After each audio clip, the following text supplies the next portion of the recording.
नमस्कार, मी पूर्वा तुमच्या सर्वांचं सखी संगिनी किचन मध्ये खूप मनापासून स्वागत करते। चला तर मग आजच्या व्हिडिओला सुरुवात करूया।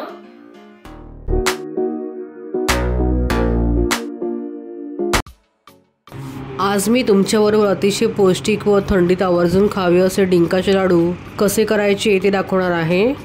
हे लाडू मी 1 किलोच्या प्रमाणात करणार आहे। मी तुम्हाला या रेसिपीचे वजनी प्रमाण डिस्क्रिप्शन बॉक्स मध्ये दिले आहेत, तुम्ही ते चेक करू शकता। चला तर पटकन रेसिपीला सुरुवात करूया। सुरुवातीला इथे मी 200 ग्रॅम सुके खोबरे किसून घेतलेले मध्यम आचेवर भाजून घेत आहे।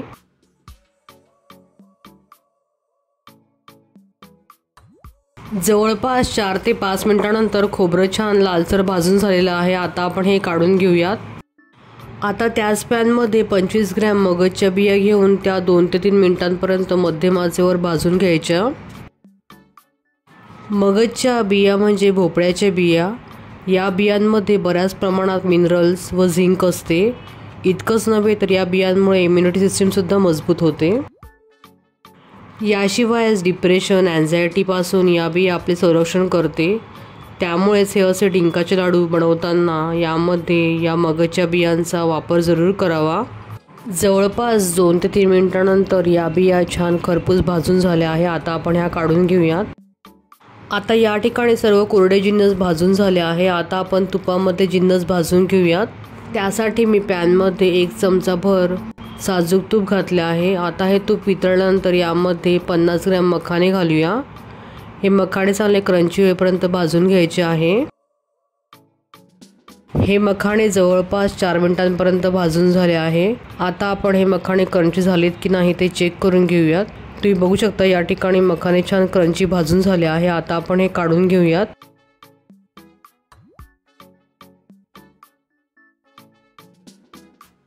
आता या ठिकाणी या पॅन मध्ये 50 ग्रॅम गोडंबी मध्यम आचेवरती भाजून घ्यायची।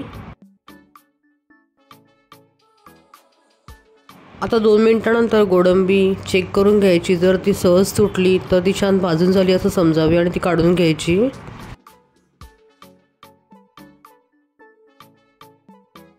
आता या ठिकाणी पॅन मध्ये 1 चमचा भर साजूक तूप घालावे। तूप मेल्ट झाल्यावर यामध्ये 100 ग्रॅम बदाम, सोबतच 100 ग्रॅम काजू, 25 ग्रॅम पिस्ता, त्यासोबत 50 ग्रॅम अक्रोड घालावी आणि सर्व मध्यम आचेवरती खरपूस भाजून घ्यायचं आहे। तुम्ही तुमच्या आवडीनुसार यामध्ये ड्रायफ्रूट्स कमी अधिक करू शकता।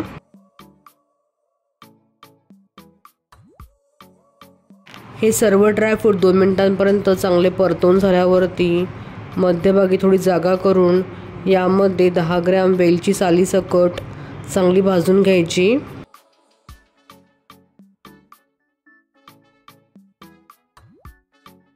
या लाडवामध्ये वेलची भाजून घातल्यामुळेच हे डिंकाचे लाडू पचायला हलके जातात व चवीला सुद्धा अप्रतिम लागतात।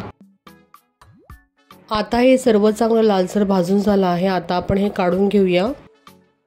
आता यामध्ये 1 चमचा साजूक तूप घालायचं। तूप वितळल्यावरती यामध्ये 20 ग्रॅम काळे मनुके घालायचे, सोबतच 25 ग्रॅम किसमिस घालायचं आणि हे मध्यम आचेवरती चांगले लालसर होईपर्यंत परतून घ्यायचे। तुम्ही बघू शकता या ठिकाणी तुपामध्ये मनुके छान टम्म फुललेले आहे आणि लालसर झालेले आहे। आता आपण हे काढून घेऊयात। पॅन मध्ये 2 चमचा साजूक तूप घालायचं। तूप मेल्ट झाल्यावर यामध्ये 100 ग्रॅम डिंक तळून घ्यायचा। मी या ठिकाणी डिंक चांगला बारीक कुटून घेतला आहे। आता हा डिंक मध्यम ते कमी आचेवर चांगला तळून घ्यायचा। डिंक चांगला आतपर्यंत शिजला गेला पाहिजे याची काळजी घ्यायची। डिंक चांगला तुपामध्ये फ्राय करून घ्यायचा, जेणेकरून तो चांगला फुलला पाहिजे, नाहीतर डिंक चिवट राहील। याचं सेवन हिवाळ्यात करणे आरोग्यासाठी खूपच फायदेशीर मानले जाते। थंडीच्या मोसमात बहुतेक लोकांना हाडाच्या दुखण्याची समस्या असते, त्यामुळेच थंडीत आवर्जून डिंकाचे लाडू करून खावे। डिंक हा उष्ण असल्यामुळे हिवाळ्यामध्ये आवर्जून डिंकाचं सेवन केलं पाहिजे, त्यामुळे अशक्तपणा सुद्धा दूर होतो। आता या ठिकाणी या उरलेल्या तुपामध्येच 200 ग्रॅम खजुराची पावडर ही चांगली लालसर होईपर्यंत भाजून घ्यायची आहे। खजूर हे पौष्टिक आणि ऊर्जेने भरलेलं असं ड्रायफ्रूट आहे, जे नियमितपणे खाल्ल्यास शरीर तंदुरुस्त व निरोगी राहते। खजुरामध्ये कॅल्शियम आणि फॉस्फरस सारखी खनिजे आहेत, जी हाडे मजबूत करण्यास मदत करते। त्यामुळेच हे डिंकाचे लाडू करताना खजुराचा आवर्जून समावेश करावा। हे पहा, या ठिकाणी मी सर्व ड्रायफ्रूट्स तुपात चांगले भाजून घेतलेले आहे। हे ड्रायफ्रूट चांगले भाजून घेतल्यामुळे हे डिंकाचे लाडू 2 ते 3 महिन्यांपर्यंत सहज टिकतात। आता या सर्व ड्रायफ्रूटची मिक्सरमधून जाडसर अशी भरड करून घ्यायची।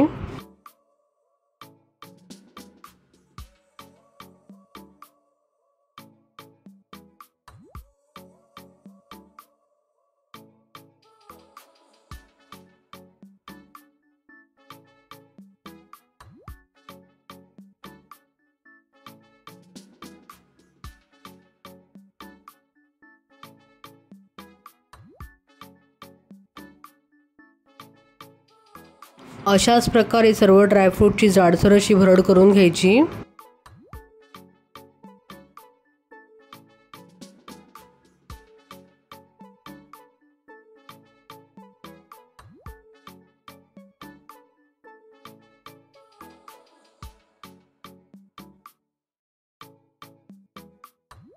या ठिकाणी सर्व ड्रायफ्रूटची जाडसर अशी भरड करून झालेली आहे। आता आपण सर्व एकत्रित मिक्स करून घेऊयात। आता या ठिकाणी मी 10 ग्रॅम सुंठ पावडर व अर्धा लहान चमचा जायफळची पावडर घालते। हे घातल्यामुळे लाडू खूपच चविष्ट लागतात। आता यामध्ये बारीक चिरून घेतलेला 200 ग्रॅम गूळ घालूया। गूळ तुम्ही तुमच्या आवडीनुसार कमी अधिक करू शकता।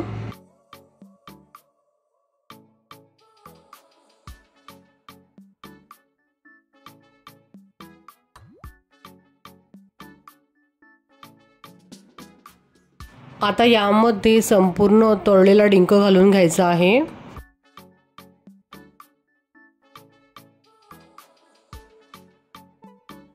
आता हे सर्व एकत्र मिक्स करून घ्यायचं आणि नंतर हे सर्व मिक्सरच्या पॉटमधून पल्स मोडवरती फिरवून घ्यायचंय।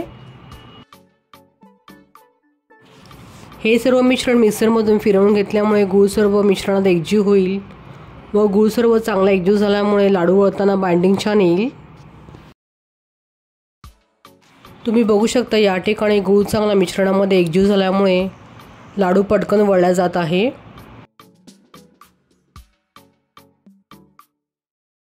आता अशाच प्रकारे बाकीचं हे सर्व मिश्रण आपण एकदा मिक्सरमधून फिरवून घेऊया, जेणेकरून आपल्याला हे लाडू पटकन वळता येतील।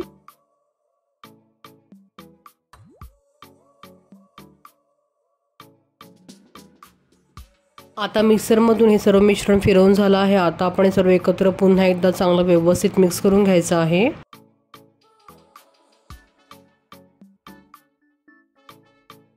आता या तयार मिश्रणाचे हव्या त्या आकाराचे लहान किंवा मोठे लाडू वळून घ्यायचे। तुम्ही बघू शकता किती पटकन हा लाडू वळला गेला आहे। हे डिंकाचे लाडू तुम्ही सकाळी उपाशीपोटी घेऊ शकता व त्यावरती 1 कपभर दूध घ्यायचं आहे, जेणेकरून हे लाडू बाधत नाहीत।